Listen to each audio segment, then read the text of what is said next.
Take one last deep breath. Yes, and there you just go. You can see how focused they are. This is it.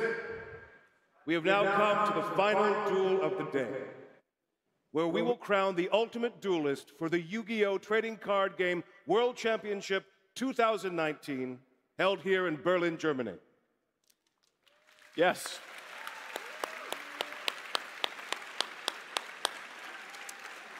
Good luck, duelists. And as always, trust in the heart of the cards. It's time to duel!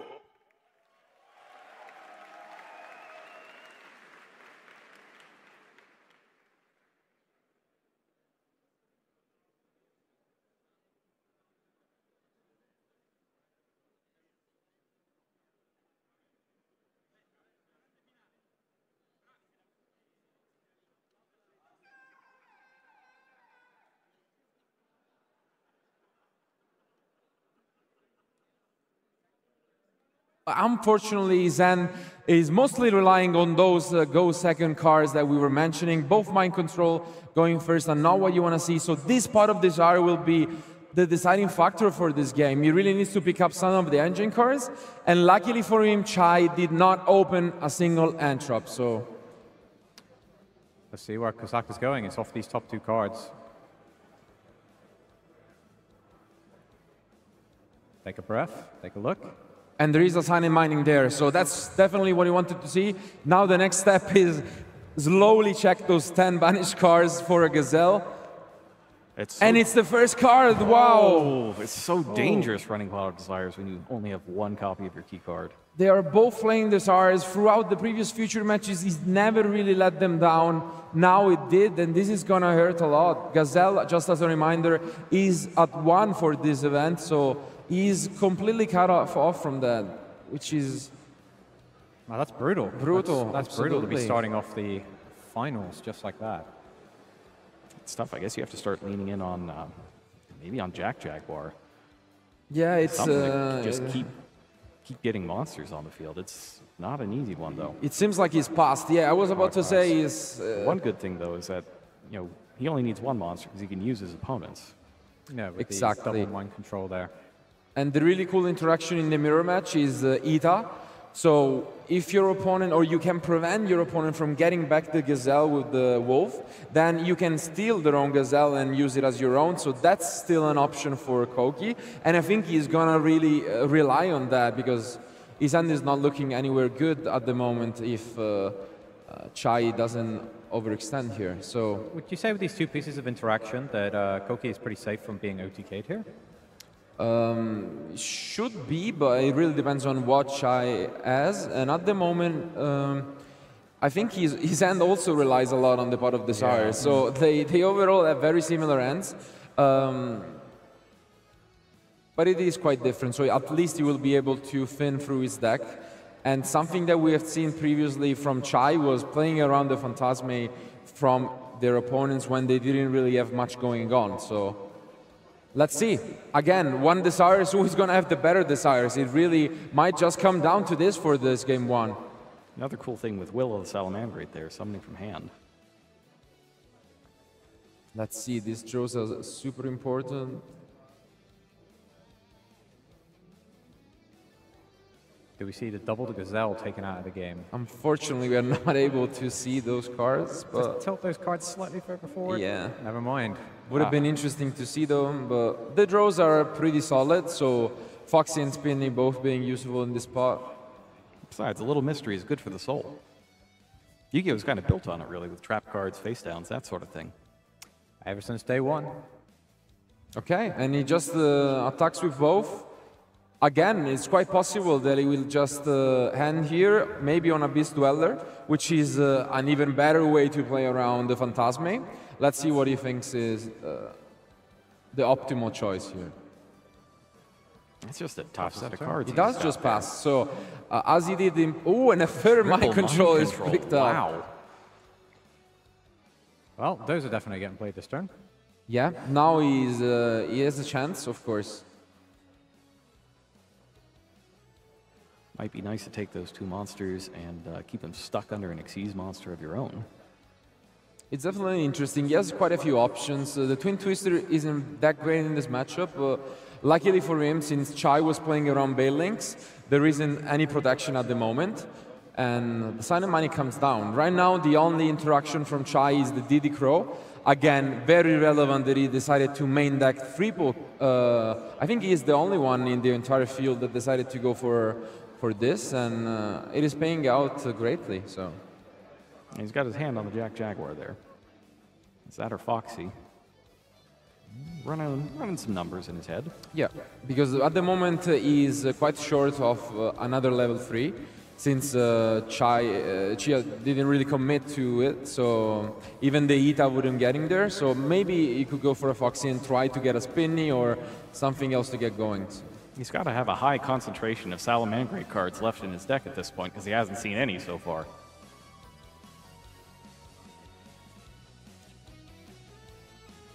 Mind Control number 1 is activated, taking Chia's Jack Jaguar.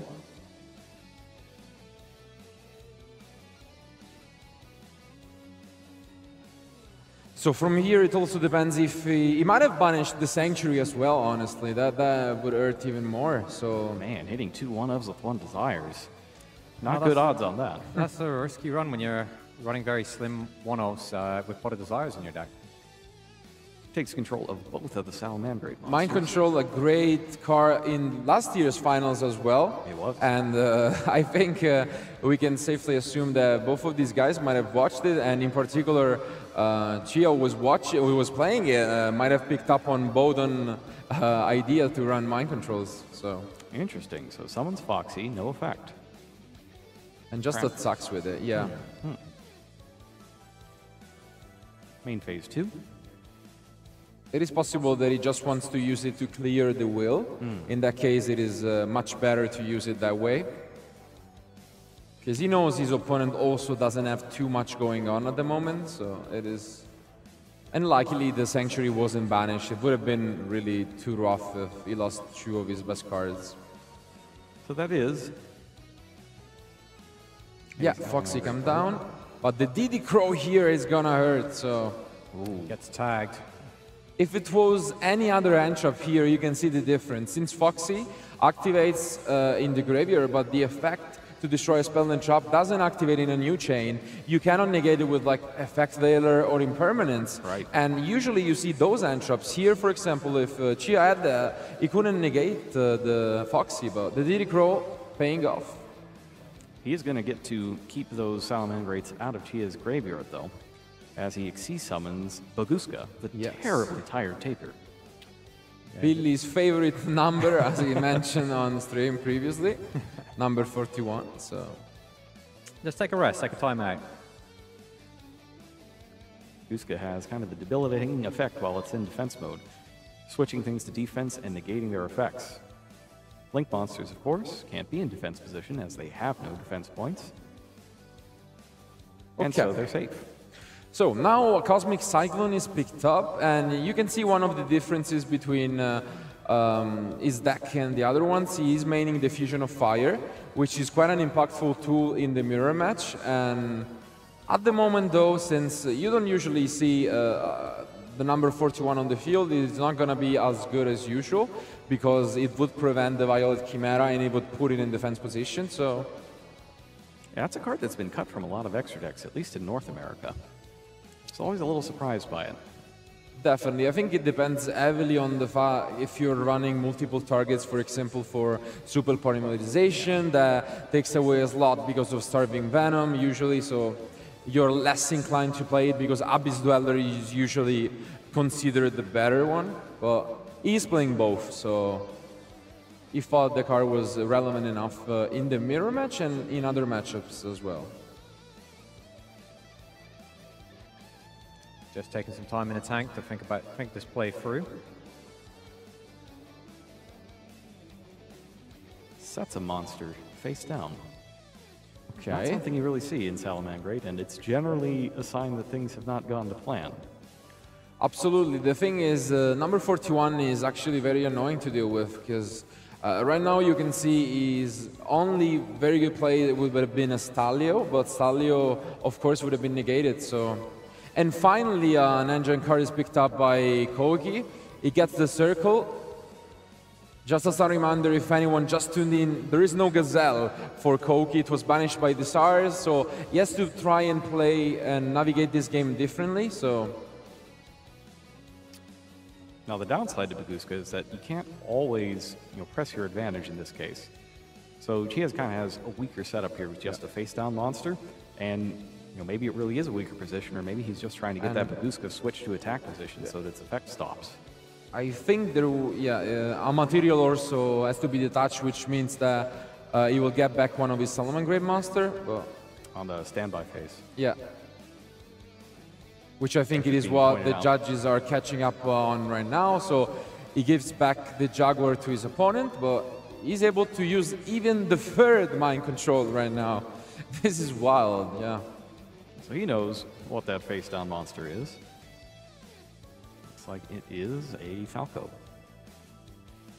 It should be spinny, maybe? I think it was the spinny side, yeah. So the spin is there. It's flipped, not in defense position, of course, but we are skipping the number 41, putting it into defense. So it will be interesting to see how he goes for this. So he might want to push some damage, and the Ita is a possibility, which I think we could see soon. Because you can also switch the number 41 to attack position, of course, to push some damage. So that's what he's going for, because now if you get back the Jaguar from the graveyard, and you normal summon your own copy of Jaguar, then this is a lot of damage, and it would be enough to actually win the game. So I think kouki is in a really good spot to take this first duel. So he is still in the line, so double Jack Jaguar with Hita and Baguska. 19. This is more than enough. It's 36 plus 50, 54, 50. 74, yeah, 100 pretty much. So it should be enough. Let's see if, yeah, they do realize it. So kouki wins game one. Nice applause from the crowd, and does it without the Gazelle as well. And without really getting a whole lot of Salamander cards. Really, if you had any doubts about the favorite for our colleagues and Japanese friends, now you don't doubt him. Like he managed to activate a Desire, banish his only copy of Gazelle, and still found a way to win, drawing triple mind control going first. So it is not something you see every day, and very, very well played by him. That was a clunky hand that he turned into some real action there. That was great play by Kosaka. Yes. That's part of why you have to practice a lot. Is you have to get those cards and not just be like, yeah, no, I can't do anything. You have to figure out what you can do, not even if it's not what you want to do. Absolutely. And now we're going to go to the side decks where things do get a little different. So both, as we were saying, we're maining a lot of cards already for the mirror match, but they do add a few. What was the most interesting for me, especially in Ching deck, is that his main deck is very focused on multiple copies of cards. His side deck, almost all of one-offs, which is something you don't see every day. Billy agreed with me earlier on that it is something that he likes, just to see different copies of cards. But for example, he decided to only play one Super Polymerization when that card is very impactful in this matchup. So maybe that decision will go back to him. So I guess he already has one Fusion of Fire, which is kind of like a second copy for the absolutely, yeah.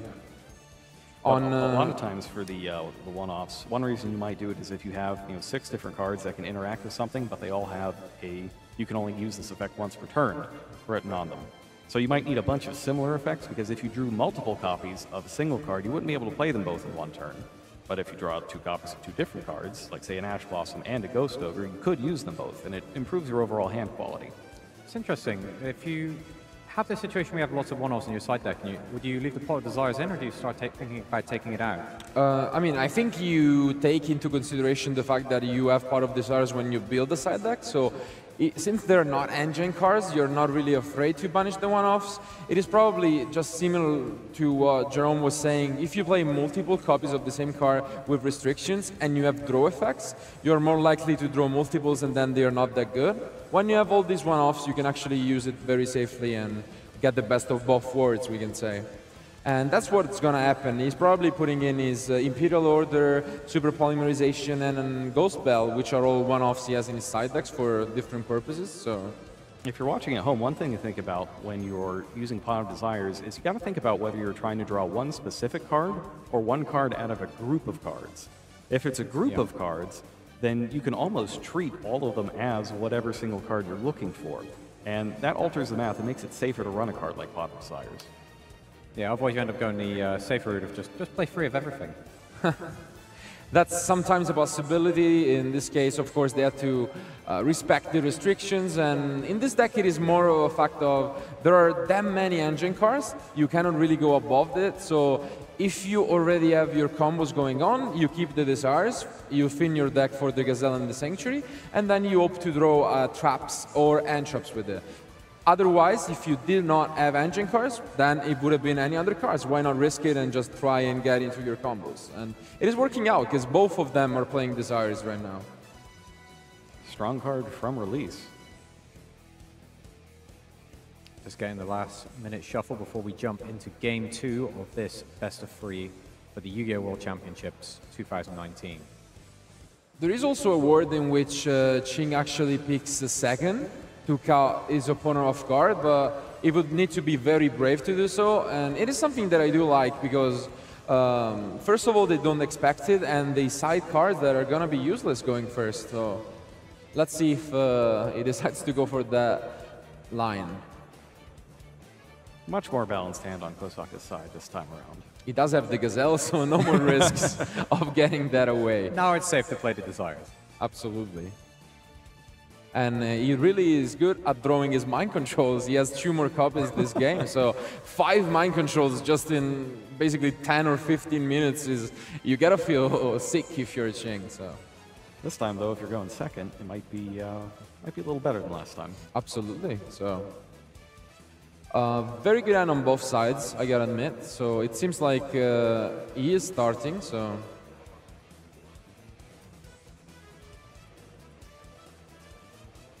Thinking very carefully about what's his normal summon going to be. Yeah, he has a few options. The thing is, when you have Foxy like this, you always wonder, should I use the effect? And I think in his case, it might be the correct decision just because to have less downside with the Desires, he is actually maining multiple copies of all of the Salamangreat Traps cards, which makes the Foxy significantly more consistent. Let's see. There it is. There's Foxy. Asking, are you going to activate that? Yeah. He doesn't activate it. It is not surprising because it allows you... the only concern I had is that if you have the will, you do not need this. But if you do not have another extender, then you don't want to use the effect just because you're going to use the one in graveyard once you get to the Sanctuary. So Link summons for Salamangreat Bailings. Link materials for that are just 1 level 4 lower Cyberse monster. So a vast majority of the Salamangreats work with it. Or other Cyberse monsters like Lady Debug. Yeah, a very, very good card. A perfect opener. So now, as we were saying, he's probably just going to activate either the Sanctuary on the will, enabling the Foxy to discard either Falco or Spinny and just start playing it out. Unfortunately, there is an impermanence in Kouki's hand, which will most likely be used on the Stalio when he tries to get the Gazelle out of the deck. So, Will of Salamangreat is activated. Gives you that extra summon once per turn, or you can cash it in for a bunch of summons all at once if you have a reincarnated Link monster. Discard Spinny to pull back Foxy from the graveyard. And Spinny comes back up. And quick Xe summon. And just as expected, the Stalio comes down, and I would be very surprised if the impermanence wasn't used here. So definitely thinking about it. And thinking about what to do as Chain Link 2 here. Rush Stalio lets you summon the Salamangreat from your deck in defense position. Also has an ability when it's sent to the graveyard as material for a Salamangreat. Just as expected, the impermanence come down. It means that Ching will not really be able to extend his plays that much this turn. So he's cut off from Gazelle, and that means it is almost impossible for him to get to an Abyss Dweller or to the Roar, for example. Luckily, he does have the Rage, which is more, as we were saying, due to the fact that he is playing a lot of traps, even Solemn Strike, which is something that we have not seen in a lot of these decks. I kind of like the heavier traps with like the Solemns, more Rage, that sort of thing.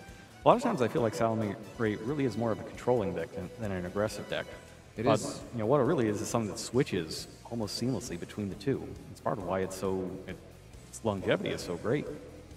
Yeah, you can definitely switch, and if you build a deck is where you have a lot of traps, but you do put the one copy of Fusion of Fire, you're basically building a very good control deck, but a deck that really punishes you, because every time you don't have the correct interaction, then it can easily OTK you. So it is a very good deck, and no surprise that it was essentially the most represented decks for all of the past months ever since it was released. So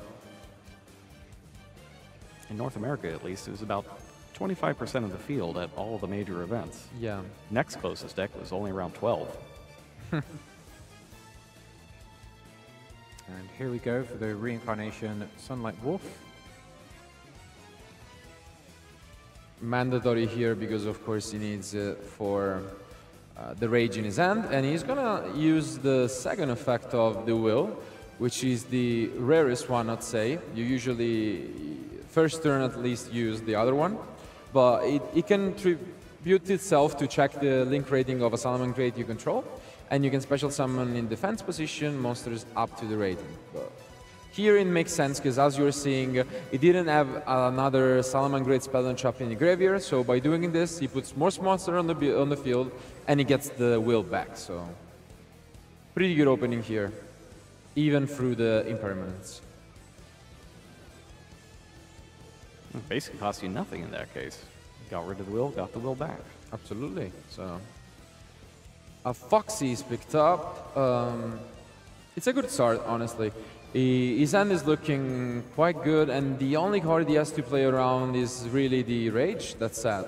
And the Mind Control is a very good starting point to do that.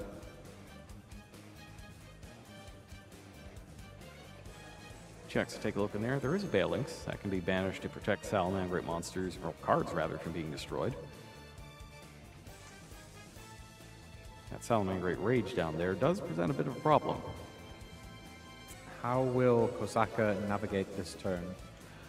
There are a few options. One of the main differences is that, unfortunately, he's not siding or remaining the Fusion of Fire, because I'm pretty sure if he was, there was actually a very good chance he could have pushed an upper game even with this combination of cards. Here, as expected, he's just testing the water. He doesn't know about the Rage, so he's using it to see if maybe it could have been a Roar, and then you're gonna force it there. The Rage, luckily for Ching, has a second effect, so it is not completely useless at the moment, but he will be forced to tribute Salamangreat from hand or field to destroy just one card, though. So Kosaka summons Foxy, does not activate its effect. And we'll see if Chia goes ahead and uses the Rage here to stop a Link summon. Nope. Lets it go through, and Balinx hits the field. yeah, it would have been too risky, and unfortunately not having Anthrops at his disposal means that he's just gonna pray that his opponent hand isn't that great, but it is much better than the previous game one. So if the previous game was enough to win, then this could just be even better. So let's see what Ching is gonna try and stay alive. He's hovering that Rage. There it is. There it is. He does go for it, Keeps his monsters on field, sends one from his hand. and he destroys his own Sunlight Wolf. The reason being, once the Balinx hits the field, he knows that as soon as that would have been used for Link Summon, the Rage was completely useless, so he was kind of forced to use it there. And now or never kind of situation, right? Absolutely. So now kouki is still in a perfect spot because he has Design and Mining, which is just the cherry on top, I would say, of this end. And he knows that the only card in his opponent's hand is The not The the will. Sanctuary, the will. Yes, because now he decided to use the one from the end, which is also interesting because I do get it. He gets the extra value of setting back the rage, as we were saying, but at the same time, you're giving your opponent free information, and if they now know that there are no more interaction, you're just free to do whatever you want. So maybe I would have liked him to use a Spinny or a Foxy for it and just play mind games with And you kouki. can see the mental math right there. Absolutely. He's trying to figure out what's the biggest number I can hang on him. It could be a pretty good number, and even if it wasn't, he can go for the Abyss Dweller after clearing the field, and we do know how good Salomon Grid is just recycling their resources, but if they're cut off from the graveyard, not so much, because they're not famous for having a lot of cards in their hand. They get hosed pretty hard by that Abyss Dweller. So Absolutely. let's see how kosaka decides to push his hand onto the table this turn. Bistro is a real MVP this entire season, against multiple decks even. Orchist, for example, had a real bad time. Yes. This Dweller has been good since it's been printed. Like, it's just pretty much always been in the back of people's minds. Yes, it was defining during Mermill format, and still probably one of the best XYZs at the moment. So. All right, Foxy comes back from the graveyard and uses its ability to take out Sanctuary, and that's a one of. So you're not getting another one of those unless you use an ability to bring it back. Which is never what you want to do, really, with such a card. Yeah. So just as expected, now he can go for the Stalio. He should be getting a level 4 out of it. So since, yeah, Got nothing Jack too Jaguar. surprising here.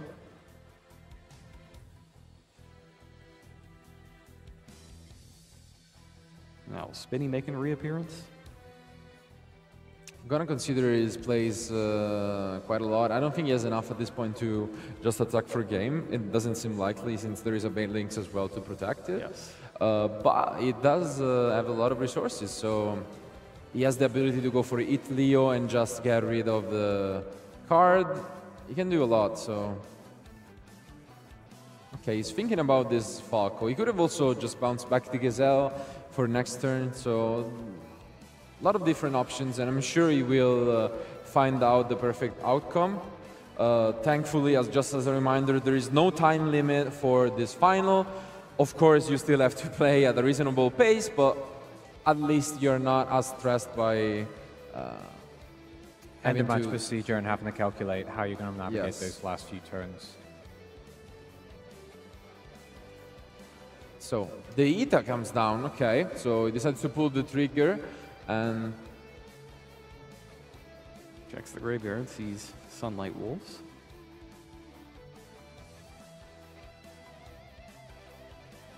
And he's asking about the face down card there. Probably, how was that card set? Was it set by an effect, etc.? yeah, he still has potentially the ability to go, I don't know, for It Leo. The order is slightly concerning, but it shouldn't make a word of a difference. Like, if he goes for It Leo and Dweller, potentially getting even the Roar face down, then it's a lot, so... Takes Sunlight Wolf. Seems like he's considering entering the battle phase, but... Even Jack more Jag- math yeah. going on there. He still has a lot. He still has both Falco and Jack Jaguar available in the graveyard, so... Doesn't seem like this... Okay, he does enter the battle phase. That's And just gonna Foxy. try and force out the Bailings, yeah. Spinny. And I don't know that he necessarily needs to use the Bailings here. He's still got plenty of life Yeah. points. It is fair enough. He does know that the Roar is there, so... it still plays around a few cards like Ghost Ogre and Rage, so... I wouldn't hate if he just kept... and that's what he's doing, yeah. Makes sense. He gets 1850 and 2000 in there. But now, I mean... A very convincing line of play from kouki. He still has the Memphis Shoe to keep pushing and clearing everything Ching has, and he knows he has the full information at the moment of what's in his hand and face down, which gotta be a great feeling, honestly. Yeah, what sort of top decks are you going to be looking for if you're Chia right now? Probably the one super polymerization, really. I think it is among the best ones, but it is not even, might not just be enough regardless, because as you can see, he's getting back to Gazelle for next turn, and he's most likely gonna go for an Abyss Dweller later on. So that means that even if you do clear a significant portion of the board, then you have to deal with a lot. So Summons another Sunlight Wolf there. yeah, And gets back a Roar of his own. very cool play here, since he took his opponent's Sunlight Wolf there with Ita. He saves the Reincarnation aspect and just makes a Sunlight Wolf. That way he's considered still a summon with another one. So nice line of play, and we will see an Abyss Dweller soon. We got Jack Jaguar up next. And he gets back the Ita. Yeah. Ita, okay. Like when you are able to get back Aida, you feel good. Like it means that you're so ahead that it gotta be very nice. And as expected, It Leo and Abyss Dweller, you just wanna be sure you get back the Rage into the deck. And here, the really good thing about this play is that Super Polymerization is not even an option anymore. He played around it by just linking away and then XY and summoning an XYZ. So getting that Salamander monster off the field. yes, so tough spot, honestly. kouki playing very well, and at his best, can Ching still draw into something? It seems like very difficult here for him. Salamander Raccoon, huh? Okay, Raccoon is the one you don't see often. It allows you to protect your Salamangreats from battle, but it is not what you want to see it right now. Is he gonna negate the will here? It's really coming down to the wire. You should really hold to your seat, because this is the last place you're gonna see for this year World Championship. Takes one more look through there. Pass turn, and this is just a formality. You can see him shaking his head. kouki is just a few attacks away from becoming the 2019 World Champion for the TCG. Come on, kouki. No effect. No effect. Just getting He everyone lines on it board. up. He One goes hit, for two hit, attacks. 3 hit, 4 And hit, and World shake. Champion has been declared. Kosaka is the new World Champion. Japan takes 2 World Champions this year. They won the Links, they won here again. Wow. Back with a vengeance after last year not having a finalist for Japan, and now they're taking 2 tournaments down. That's You crazy. can never underestimate Japan, and they just proved it once more why they have the most World Championship wins of all time, and one more champion for them. Amazing.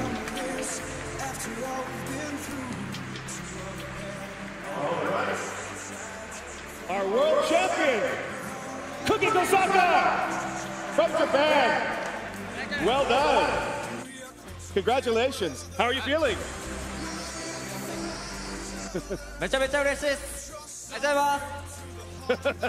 I feel great. Thank you so much. Congratulations, everybody. A big round of applause.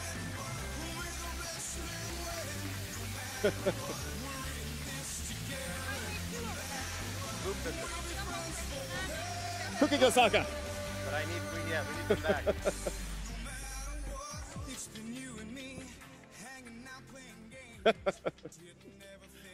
That's great. That's great. Please. All right. And you can exit the stage. Yes, you can leave that. You can leave that there. You can leave that there if you want. Right, yeah. Here we go. There we are. Okay. In just a few moments, we'll be right back to congratulate everyone who competed today.